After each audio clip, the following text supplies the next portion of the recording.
All right, everybody. Here we are, another Saturday in Richmond, California. And we are 100 years being presented by the Dark Network. And before we even get started, I want to thank Don and Mr. Raven for welcoming us in with open arms to be who we are, to discover ourselves through this podcast, and just being able to just express our true selves and character based on the things that we went through in life.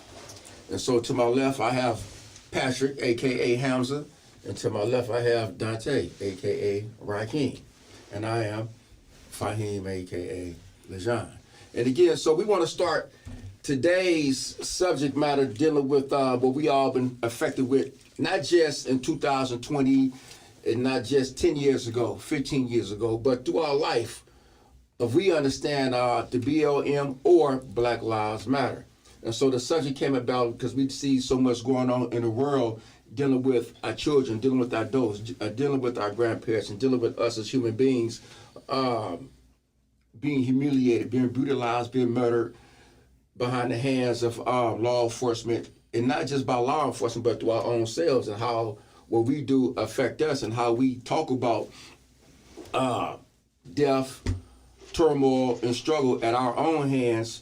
But when someone else do it, it's a little more worse, and it intensifies the subject. And so I want to let Brother Raheem expound on that a little more. Yes. Black Lives Matter. That's something that I picked just, throughout the years, seeing that law enforcement, killing our young brothers. And what bothered me is that it was an uproar, and that touched me. But as I continue to think about it, when we kill ourselves, we don't have an uproar. It's like another brother just dead and gone, and that bothered me a lot. And I just want to say, to the world, is that we need to change our way of thinking. We need to start caring about ourselves as black folks, as black people, because right now, we starting to be extinct because we're killing ourselves. And we need to wake up and let's push, let's come together, let's learn, let's teach. Because it's sad. This been going on for years and years and years and years. And just to keep it clean, my hands ain't clean either. Because I took a person's life, a brother's life, and not just one, but two, so that really bothers me, because that was something, at the time that I thought had to be done. But when I think about it in reality, that was another brother that I killed, my brother that I killed. So it's sad. So we need to wake up all around the world. The whole country, because it's really sad. And like I say, it saddens me because we going to jail and we going to the graveyard. That's a proven fact. If you go to the graveyard, there's so many of us laid out, stretched out, buried up under that dirt. If you go to the penitentiary, guess what? We fill that penitentiary up. We outnumber all the other races, so we all need to wake up around the world. Yeah, when he picked this topic, man, I didn't know really how to express the sentiment and value of why we doing what we doing, and the way we feel about it.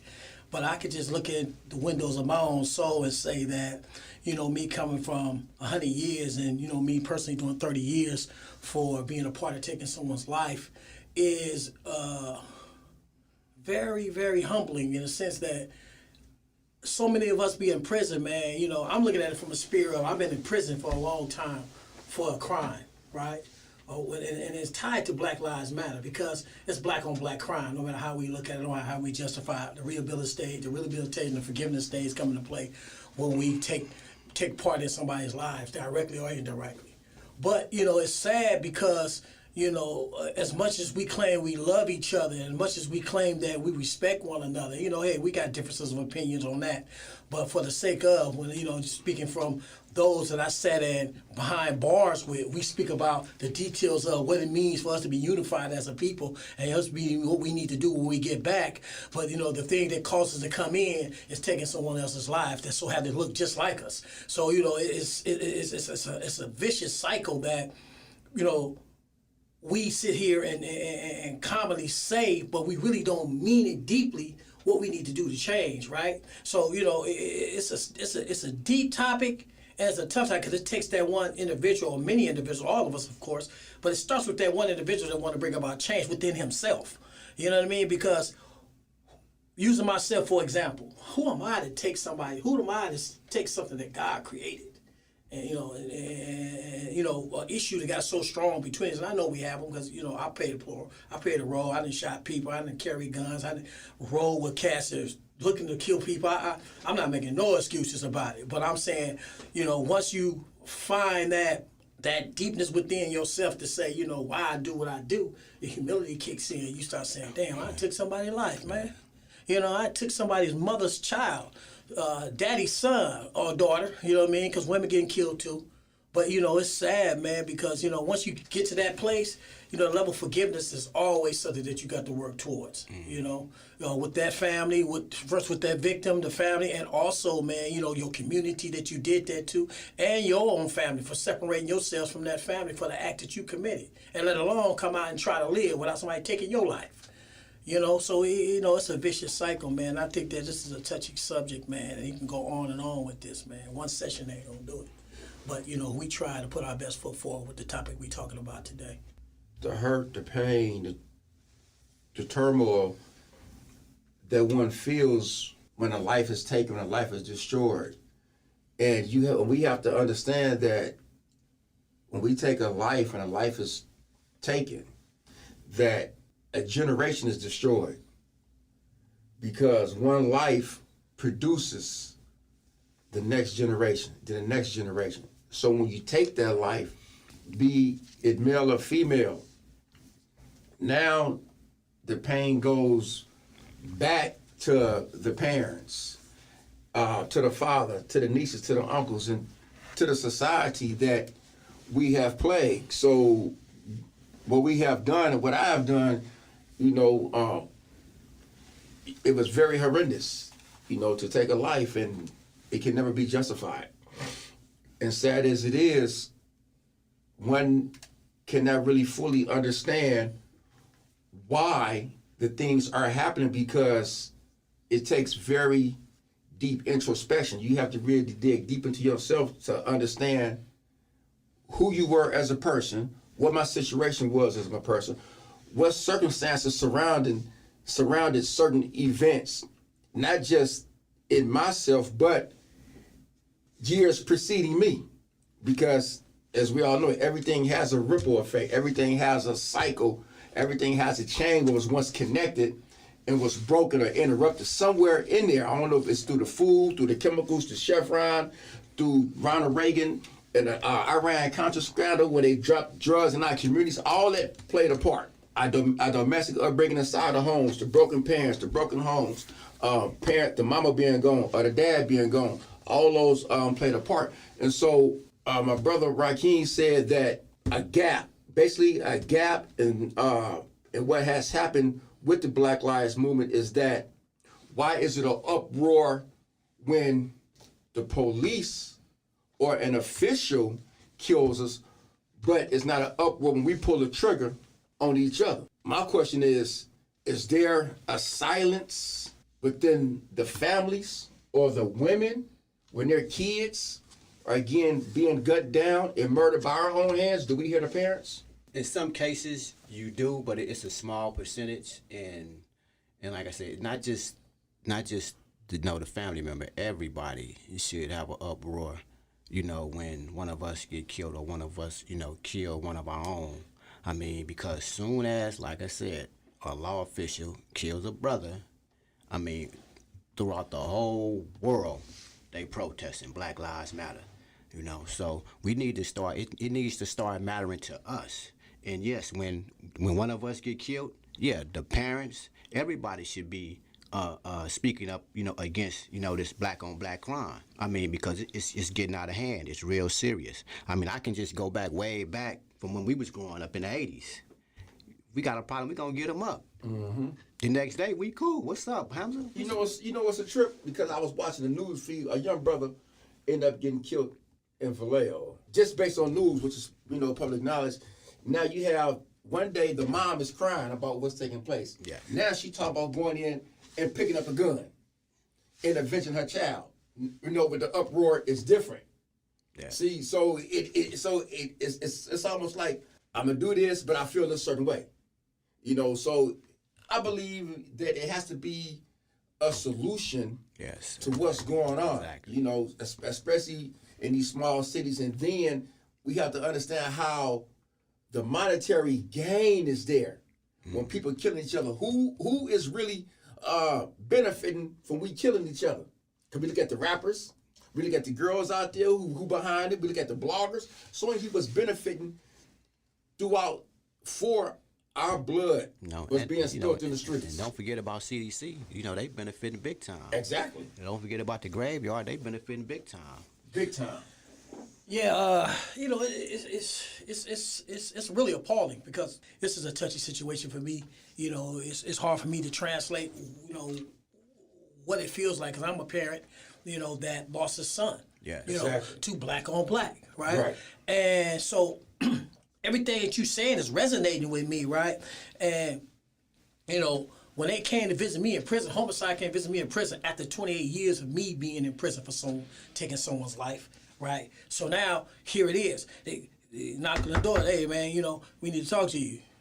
So now when you say, how the families feel, right? I actually experienced that. You know what I mean? And so me being a life of crime and then call myself being pro-social, going through the things and finding myself and saying, the way I carried myself was wrong.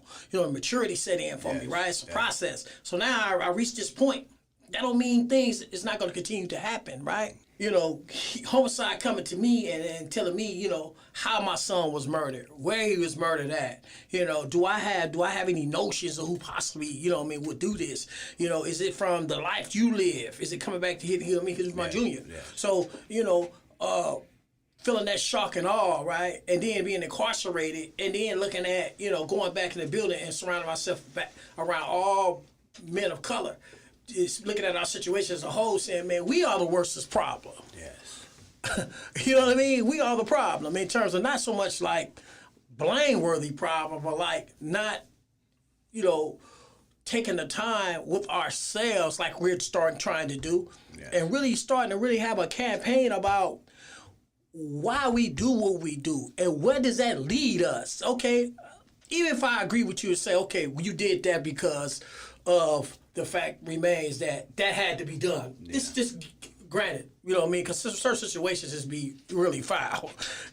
I can't speak, I don't know what it is, but now just say if that's a given. Now where you going? Yes. You know what I mean? Because if that doesn't change you, or does it, at some point when you sit alone and say, damn, okay, that had to happen, but you should still have that empathy to say, man, damn, because you're going to feel that so they kill your mama, they kill your brother, they kill your son. That empathy going to come in for the person you love. And I'm not saying share the same empathy for the person so had put, was part of it, the person losing their life. But at the same time, it's not enough of that. Yeah.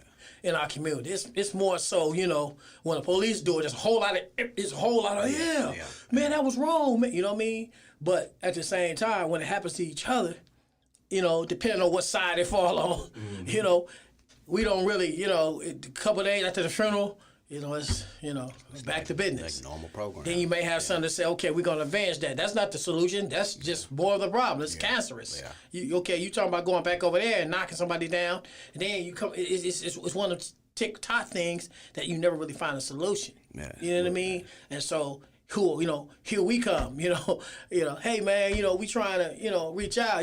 With a certain way you got to reach out. Yeah. You can't approach somebody and make them feel like, man, who you think you is? Exactly. You a good brother now. Yeah. Man, if I go back just a few years, you know what I mean? Yeah. And say, for real. Hey, you Cyrene Blood from North Oakland? Yeah.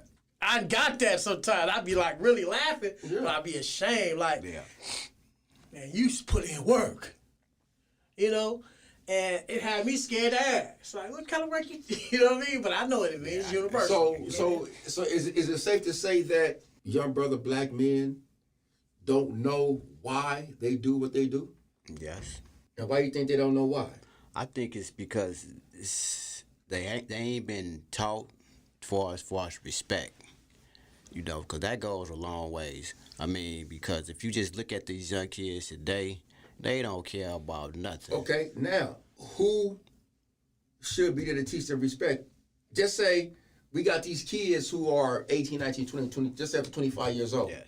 A lot of their parents, just say the dads, Yes. a lot of their dads are either in jail Yes. or dead or run around just deadbeat, not in their lives. So they learn their respect from each other based on the same way how we came off the porch, learning from inside another household or just on the streets. So they getting it. So basically, their understanding of respect or accountability isn't respect. Respect is to have an awe for something, have a good regard for a thing, and to honor it. Yes. So if they walking out and they honoring something was diametrically opposed to the true nature, true character of one's being, then it's gonna be hard for them to know because they got to get it from somewhere. Oh, most definitely, and I agree because I mean I was in that same state of mind growing up, and I come from a good home. My grandparents, they made sure I was well taken care of all the way across the board, and so like I was saying earlier, far as change, I didn't want to change because I didn't think anything was wrong with me, and I see a lot of these youngsters that had probably the upbringing that I had. Mm-hmm. And they learning things in the streets because just keep in mind, we just gonna speak about Richmond, right? Right now, and all these kids, majority of their fathers and mothers, they was in the game, into the life. So, really, how they gonna teach their kids anything? Because they too busy still trying to get money or still trying to do what they want to do. Right. Now, now that question, you just answered the question. So now guys like us that done been through that, and probably been to the pen or whatever that happened in our life, it's time for us, to come out here and try to educate these youngsters because it's our responsibility, especially me and yours. Mm-hmm. And the reason why I say, and yours too, Aki, and the reason why I say it is because of what we did, 30 years ago. Absolutely. And that had effect on the community. I mean, you might not see it, I might not think that, but if just look at society now, just look at your community, look at our community. Right. You see what I'm saying? So, yeah, it's our responsibility, to make sure that we can give it to them the best way we can. And we ain't going to save everybody. If it's just one or two. That's all it takes. That's all it takes. Grab him, and hopefully he can pass it on to some of his homeboys. But the thing is this, though. We need to come up with a plan to give them something. Because if we taking the guns away from them, we need to give them something positive, to go down the proper road, so they won't wind up hurting another individual or hurting somebody's parents or hurting themselves. Because if you look at it, who win? Don't nobody win. Right. Ain't no winners in this. Ain't no winners in the game of life. If you out there living that street life, it ain't no winners. Either you're going to be dead, or you're going to prison, or you're going to be doped out, or you're going to be running around here mentally incompetent. And then on top of that, right, it goes even further than that. It goes, okay, just because you got away with a thing, the people that you love and care about, you putting them in danger. Exactly. Because, okay, they didn't get you, but they got your partner. They got your sister. They got your brother. They got your nephew. Right. You know what I mean? So now you got to live with that. That's what continues. The cycle continues because, man, they didn't hit my cousin over me. Yeah. They didn't hit my brother over me. They didn't hit, so now, man, I got to wipe them all out. Yeah. You know what I mean? And vice versa. So now you ain't coming out. Okay, we gonna get him. Yes. Because that pain, if you know what I mean. And trust me, I feel that. I feel it's vivid to me when you say it because the change has to come with the individual. And what I mean by that, let me give you an example of what I'm saying. The pain I feel about losing my son, black or black, the only way that I can resolve that because I remember myself being at the age where I came in and what I did. Yes. Mm-hmm. See, so now. I always say, who do I think I am? Why I think that, that happened to my son. Why not?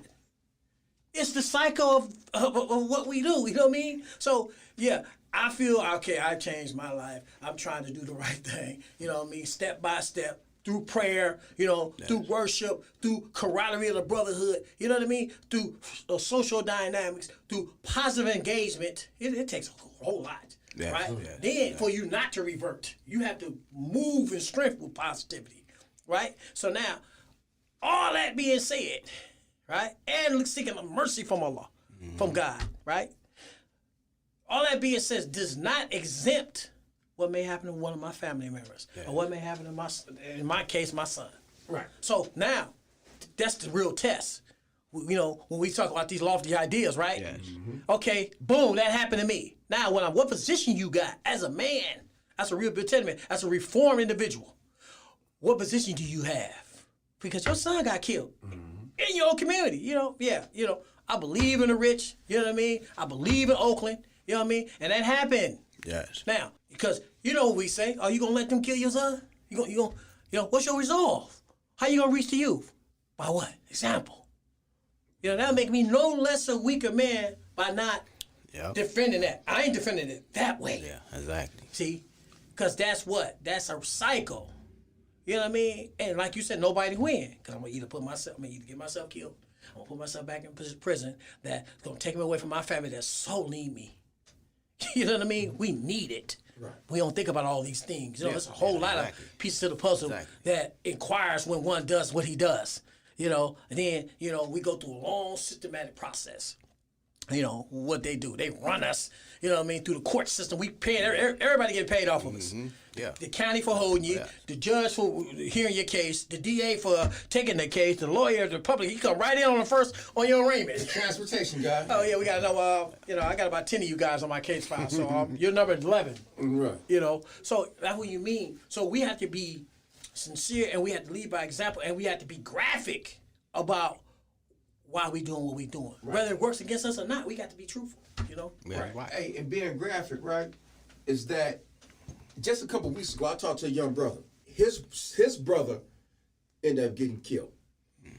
And so I'm talking to him about positive change and, how could we stop these things? It's a lot of your homeboys who look up to you, and he known in the streets. He said, you know what, I can come with you down here, but I can't go over there. I'm like, why not?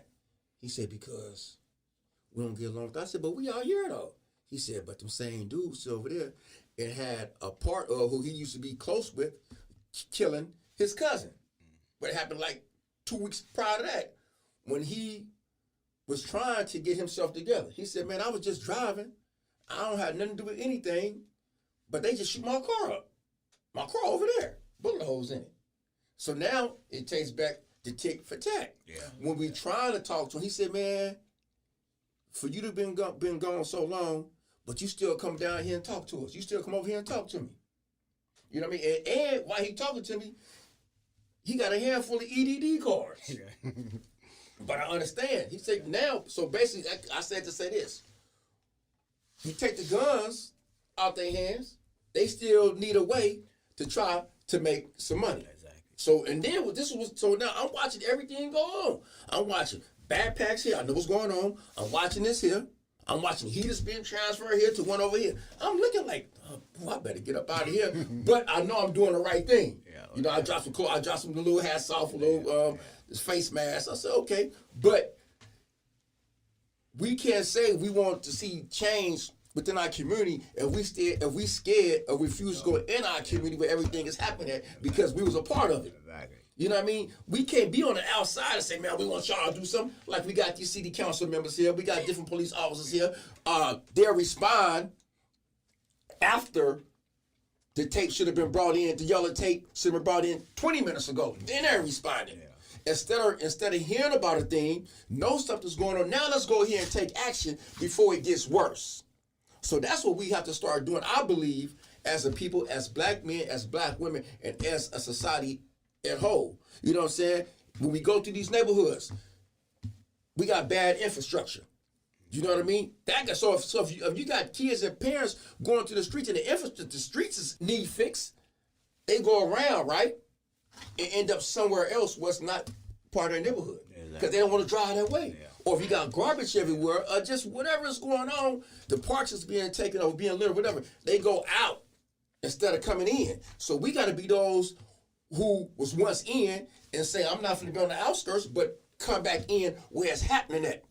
True enough, we might get shot, but that's a chance we got to take. That's a chance. Those are the chances that we took for being in the game. Yeah. So even though we not being in the, so even though we no longer in the game, but we still understand how the game is being produced, being reproduced, and being reciprocated the wrong way.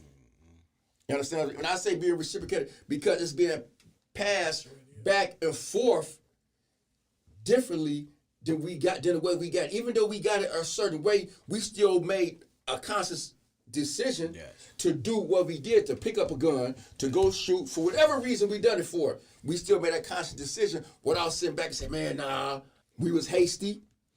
And then a lot of, things what we learned throughout these rehabilitation courses and all that, but we understand what insight those causal factors and contributing factors are today. We didn't know it then. So the same thing what we learned behind them walls, we can take it to them and not even let them know where it comes from. But break that word down. And that's what it means. Oh, is that right? Man, just read that book. Here, just take that book. If you read it now, I'm going to come back and get it in 30 days. Tell me what you learned from that book.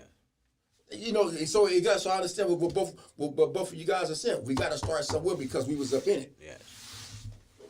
This is, it's so deep rooted. I was talking to a youngster the other day at work, and I was asking him, what's going on, with these youngsters out here? And he say, man, this stuff is just so deep rooted. He said it's gonna be really hard to try to change the minds of these youngsters out here, because for one, it's like, they on the revenge thing. Yeah. And just like you said earlier, if you got a problem with me, they see you hanging with me, they gonna get on you too. Yep. So that's the sad part about it. And this whole subject, Black Lives Matter, like I said, this is real deep, and it's gonna take many, many, many more of these podcasts, and just not the podcast, but us doing the work, and not just us three. We got brothers that's getting out, and we got brothers that's out here that got positive influence. So we all need to band together and, save our youth. I get it, because we were always youth before, young, and wasn't thinking hot-headed, peer pressure, what he gonna think of me? They came and did this. But it ain't about what the next man think of you. It's about what you think of yourself. And we need to get back, to loving each other. Parents today, I don't even hear them, tell their son or their daughter, I love you. It's rare. It's like you very seldom hear that. And so, with that being said, they don't even know how to love. So how can I love myself if I don't know how to love? My mama ain't never told me she loved me. My daddy ain't never told me, he loved me. So it's like, being that I don't know, then guess what? I'm just out here reckless. I'm just doing what I see other people doing, what people been doing for many, many years before us. I want to say one thing. I just told two young brothers, different brothers, right the other night. We exercising, and they leaving. I said, man, I love y'all. They like, we love you too. It was like they didn't feel, they didn't see that come. They were shocked, like, wow. And I was generally meant that. We psychologically damaged, for one. Right? Definitely. We grew up in a society where, just like you said, that person that you talking about, or just say that what you identified, that trait that you identified, when he hit the street and became successful, he trickled that and taught that in the community. If he came out successful in being negative, right, then, of course, he became influential because he's at the top of the heap. Yes. Right? He didn't just get there for nothing. He made his way, as he said, he made his bones. He strove and got there. And he taught, because everything we all walk, we teaching somebody. So, when we in that culture and we doing what we do, like I say, when I was in it, I was scary. So my thing is, I'm going to provoke violence, to show, man, I ain't the one to be playing with out of fear. Yes, exactly. You know what I mean? So now, I'm trying to make it to where that seat at, or be next to that seat. You know what I mean? To where, for protection and all that. So it's a lot that goes into, I'm telling you every day, man, I may not tell you I love you, but I'm down for you. You my folks. You my partner. We ride. I'm telling you that every day. Now you get knocked down. What everybody gonna look at? What you finna do? What you about to do? You was with him every day? Yeah, what you was saying. Yeah. When you was on the block, You know what I mean? You was showing them things to me. So what you now I can't sit to the side. So whether you scared or not, you obligated. I'm obligated. So that's the impression, right? And we know it because we've been there. We know it. You know that's why we're able to talk about it right now because we know it. That's the difference between us and a lot of dudes. We was really in it. You know what I mean? We really went to prison for it. You know what I mean? We've been abandoned. You know what I mean? We've been, so the whole masquerade of how solid an individual is, you know, you perpetuate, you put that out there, but, you know, that ain't really been tested. Exactly. See, that's the thing, you know, because once you engage it and you really, you know, I was watching, and I'm going to end it with this. I was watching, so that's why it's like old black and white gangster movies. Yeah. You know, the James Cagney and stuff. And I know it sound weird coming from one, but I'm saying it was a message in that. You know, when they said Gang Cagney, when he played them gangsters movies, right, all the way through. You know what I mean? If his mama got killed, yeah, that's what it is. Mm-hmm. You know, man. Hey, man. You know, daddy, friend, whatever, man. You know, we in this gang, we in this culture, right? So you lose all your morality, you lose all that, right? So the message was though, it was a message at the end when he was on death row, right? And the preacher came to his right-hand man, when he was running the mob, was his right hand. He became a preacher when he went in, right? But James Cagney always took it like, you know, man, this dude left me for dead. You know, he ain't cool. He changed his life. He weak. But what he did, he became a priest. And he came to visit him on death row when he was going to kill him. They're going to put him in electric chair and they're going to televise it because he was so much known in the city for doing what he did. They're going to televise it, right? So all the kids like, man, he ain't going to go out like no punk. I'm going to grow up to be just like him. You know what I mean? He ain't about to go out like no punk. He gonna go out like a gangster. So his partner came and said, one last visit. You know how you see the priest before they kill you. Mm-hmm. So, you know, one last request from the priest. So the priest tell him, man, look, he got up in there with the whole priest outfit and everything, and tell him, man, look, man, you can't go out. You can't go out like that. Yeah. You can't go out you can't go. I know that's you, but you can't do that because, man, you got millions of kids going out there airing it. They're gonna put him in electric chair and fry him in front of, you know, on television, so they can show that this what happens to gangsters, right? But the way he go out is gonna be like a martyr, and that's how they gonna take it. They gonna all try to emulate him. So I'll make it real short. So the end was he like, man, I'm a gangster. I ain't going out like that. I'm going out on my feet, man. You know. So he said, man, do it for the kids, man. He didn't know that they was gonna air it. He said, this man, do it for the kids, man. That's why I changed my life. Yes. So the movie got to get bigger than you. So now, once he did that, when they showed the two guards, big guards taking him down, he did the fool.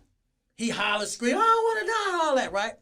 So when he did that, and they put it on electric chair, the kids looked and said, man, he went out like a punk. And that changed the dynamic. Not to say that we got to go to that extent, but I'm saying that was a powerful message. Yes. See, because our walk is our example. Exactly. Just like we walk in the day. Every day we say it here and what we try to put out, we got to live it. Most definitely. And we got to call each other on it. Even those as our age are still in the streets, whatever, we say we really love each other as black, brown men, or men of color in general. That's what we got to call. And that's what's missing in the groups. We'll perpetuate the negativity that one does without calling him. We really love him, man. Man, let's check this out.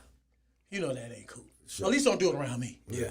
You know what I mean? That's a start. But now at the same time, we can't tell the next man what to do, but we say we really love each other. That's like if y'all get at me about an act. I know y'all love me, and if I really love y'all, I'm going to stop doing that. Most definitely. We got to get back to that. Most definitely. You know, so, you know, it's a lot to go with that, man. Accountable. You know, accountability goes a long ways once you understand it and put an effect and live upon it. Because, BLM, Black Lives Matter, my life matter, your life matter. All our lives matter.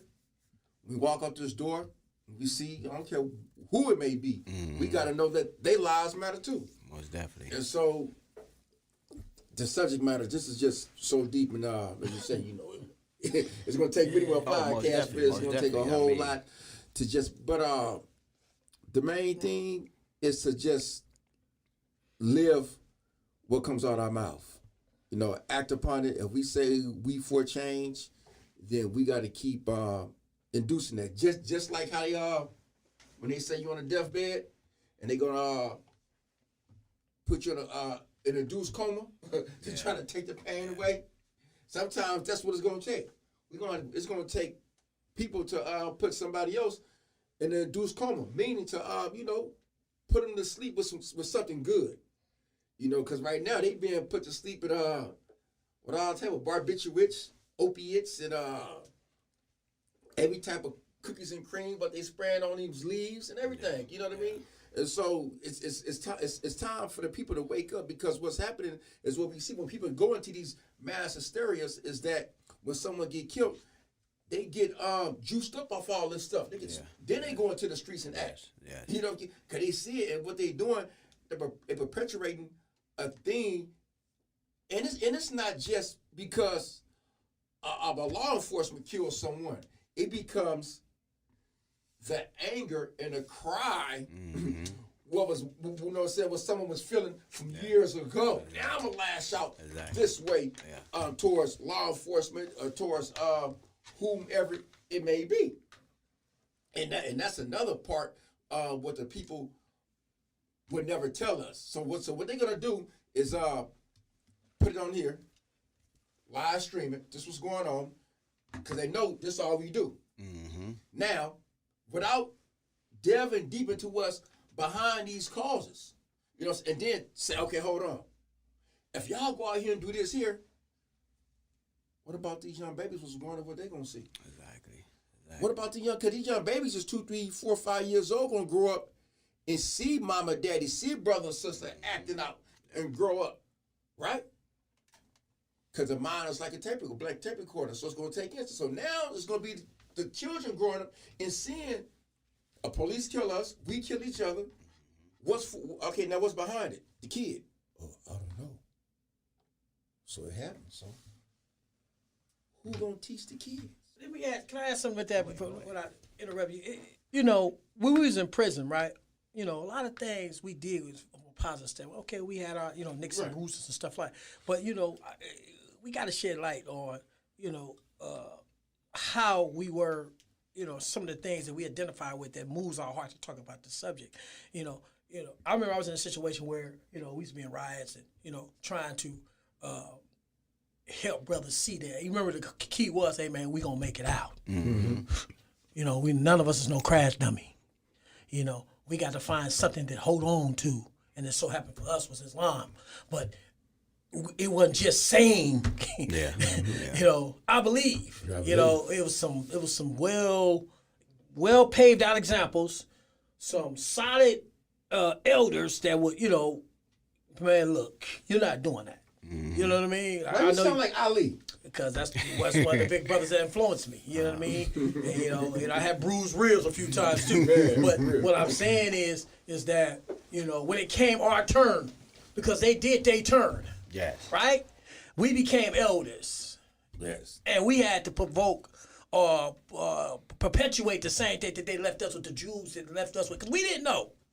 Right? So once we found out and we started putting it down, our whole thing was, listen, man, you know, hey, this is necessary so we all can make it home. You know, and I remember we used to say that all the time. And I remember I used to find myself in a situation where I felt overwhelmed. Yes. You know, and Mujahid, the brother, he used to say, yeah, Hamza, all I ask you to do is leave. That's all I ask. And I used to be like, and used to be there sometimes, I used to be like, man, these dudes, man, you know, because what I'm saying is, what I'm getting at is, it's easy for us to sit here, right? And we're doing it, but I can understand someone that's not what we're headed in our head and saying, man, these dudes ain't out here no more, right? You know what I mean? Yeah.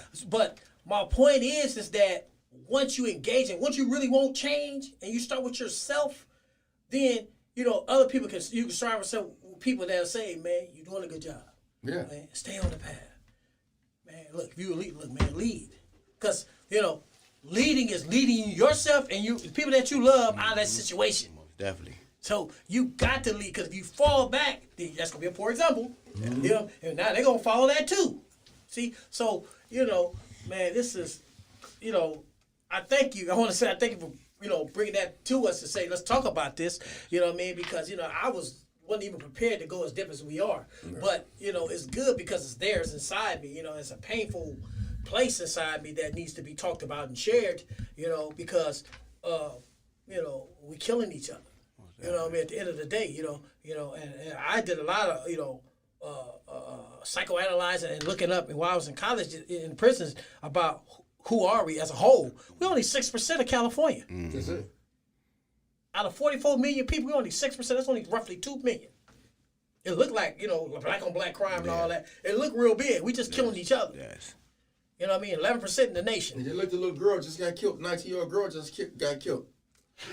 Was that last week the 19-year-old girl got killed? See, people don't hear about out here. But she got shot in Vallejo.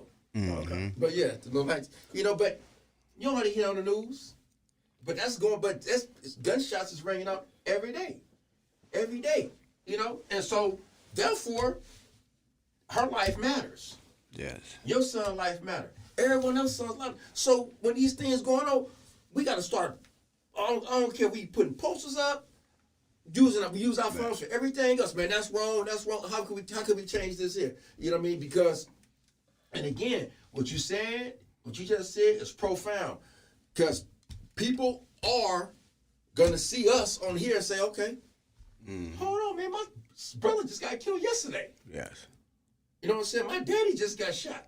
Or my mama, or whoever, you know what I mean? What is y'all doing? And so, for everyone out there in the world, just know, our message is not incomplete because we've been through it. We've taken what we know as a shared experience and given it to the world from Richmond on out. Not in, but we taking it from in and giving it to everyone by our example. To not mislead anyone. So we just want everyone to know and understand that. Most definitely. And like I said, before, we need to get back to the love, to the serious love. And I was just reflecting on what you were just saying, Hamza, about, if we see somebody, being out of pocket or doing something dumb, like I said, it's our responsibility, to step up. And I can remember a situation, young brother, get into it with one of the brothers out of SAC, behind some dope transaction. And I hit the yard. I can see, the Richmond car, they over there, they mean mugging like they ready to take off, on the SAC car. And mind you, you got the Richmond table right here, you got the SAC table right here.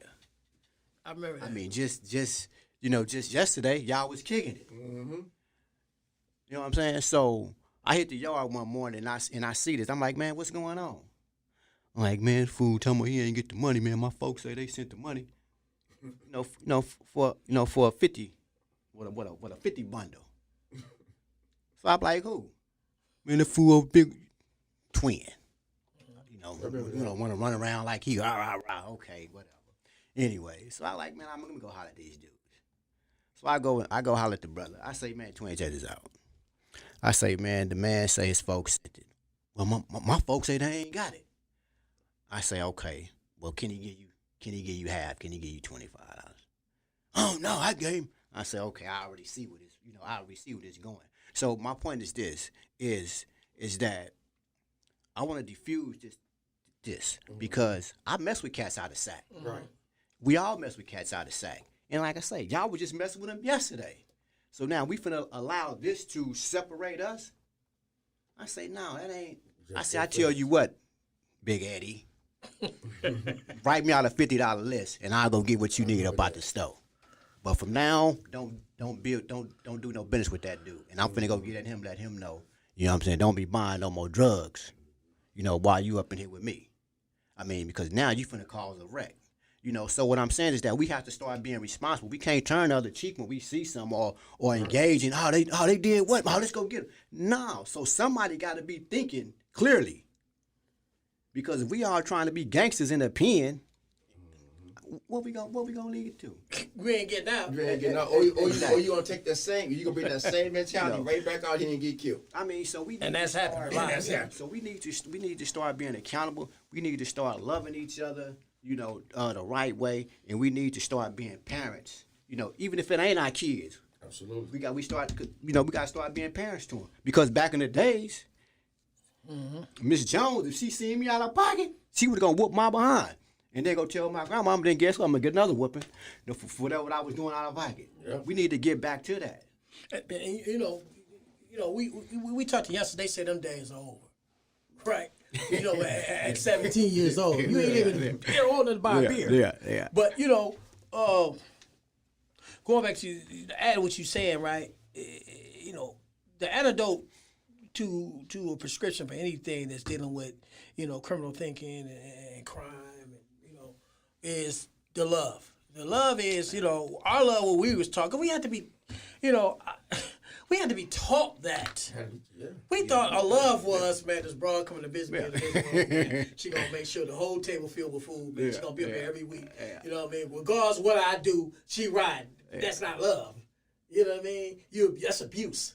You're abusing what you have. You're not irresponsible because you don't care how she get here. Just get here, right? So just the thrill of letting the cat know that I'm important. But love is, man, for what we was taught was one for your brother, what you want for yourself. Exactly. It's not a jealous, bone in my body. I'm gonna keep it 100 about that. Hey, it's okay to envy. Because if he just said, man, I want what I want to get what he got. I'm striving to get what he got, but I ain't trying to jealous the way I want to replace it. I want to knock him down, get his girl. I want to live in his house, and I want to drive that car. That's jealousy. That's a difference. You know what I mean? God said you can be envious because he said, envy those who do good. Because that's going to drive you to do good. Yes, sir. So, you got to, that's kind of love we got to educate on. Most definitely. Why are you jealous of him? Why are you mad at him? Because he got a big, one for your brother, you want for yourself. That's hard. Because cats be thinking, man, I can make $1 million on a block and nobody else can make nothing. And I'm cool with that. That's where all the folk and all that come in at. You know what I mean? You eating, nobody else is eating. Want it all. You know what I mean? And you ain't going to no events. You ain't supporting the community. You ain't, you just, taking the community down. You know what I mean? And you'll knock everybody down if they disagree with you. You know what I mean? So you a cancer. Right. You know what I mean? And you won't know it until they actually remove you, if it comes to that. You know what I mean? But we got to be really, really careful how we say a thing. You know what I mean? What we mean when we say. And then showing them what we mean when we say. Yes. You know what I mean? For us to be authentic, It's like, you got this social media and everybody, and they all putting out there, what's the little young rap out there in Chicago? King Von. All right. Rest in peace, King Von. Rest in peace, Mo 3. Mo 3. Rest in peace, Tupac. Rest in peace, Nipsey Hussle, Biggie Smalls. All of them, right? I just bring up a few of thousands who have died, behind the rap music and the culture. And the culture is, we gonna get what we gonna get. Music is a small portion, right? Music is a very small portion of it. I want the big home, I want the cars, I want the jewelry, I want all the women, I want to go to the club and be who I want to be in a club because, as you were saying earlier, they don't know who they are. So the drinks, the jewelry, the money, put the mask on them, make them, they become another shell of themselves. So once they take everything off and they get behind them prison walls, or they go on through the courtroom, and everybody got that jumpsuit on, everybody looking the same now. And we've seen it many times. They get inside them holding tanks. Listen, they get inside them holding tanks, nervous and scared. So you got all the money, jury. That's good for right now. So use it, capitalize off of it. Remember, the game is not to stay in it forever. The music business, use it not to kill, use it to love, honor, respect your fellow brothers, your fellow sisters, your mothers, your dads, those who are there for you. If they're not there for you, get those in your lives who are going to be there for you so you can do the right things with your count, because one thing is going to happen. You're going to make it, not be educated on how to keep it, and they're going to take it from you. Not just your friends, but the system. They will take it from you. Most definitely. And then, let me touch on this too. Like I said earlier,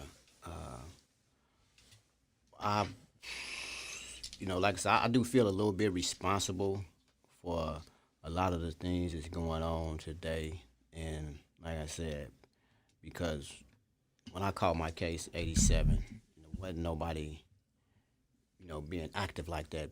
People weren't getting killed like that. And it seemed like after I caught my case, cats just started turning on each other, just, gunning cats down. Cats just, slept in the same bed, stayed over each other's house, then hustled together. It's like, what happened? So, yes, I do feel a little bit responsible, because of what I did. And I'm not saying, we started this because I'm no means. I mean, because life was going to, take its course regardless of what we did, back in the days. But I just want, the people to know that, when we take a life, man, we taking the community life. We destroying our families. We destroying the victims' family, their friends. And we have to really think about that because that pain, it runs deep, real, real deep. And it's sad because it's like when you take a life like it's nothing. And that ain't cool. So we have to think about, the people that we are hurting when we toting these guns. Even I'm gonna take it a little farther than that. Even when we selling drugs to our own, we still got to be accountable for that. Destroying the community. I mean, so being this lifestyle, we affecting our own at a very alarming rate, and that's sad. So it's like, man, let's come together. Let's like I said before, let's band, unite, and do what we need to do to save our youth. To save our parents. I mean, because as a black individual, brother, brown brother, sisters, I mean, we losing, and it's sad. We losing at an alarming rate, and we need to get back to to caring about each other, loving each other, respecting each other. I mean, really respect because there's no respect out here. And like I said, let's just band together. And like I said before, I'm truly sorry for the pain and the damage that I caused because I never in life thought it would be like it is right now. This is crazy. This is sad.